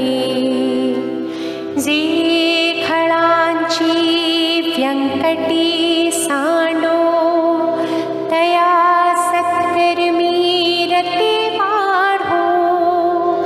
भूता परस्परे पडो, मैत्र जीवांचे. दुरितांचे तिमिर जावो, विश्व स्वधर्म सूर्ये पाहो. जो जे वांछिल तो ते लाहो, प्राणी जात वर्षत सकळ मंगळी. ईश्वर निष्ठांची मादियाळी, अनवरत भूमंडळी भेटतो भूता. चला कल्पतरूंचे आरव, चेतना चिंतामणीचे गाव. बोलते जे अर्णव पियुषाची. चंद्रमे जे अलांछन, मार्तंड जे तापहीन. ते सर्वाही सदा सज्जन, सूय रे होतु. किंबहुना सर्वसुखी पूर्ण होनी तिहि लोकी. भजी जो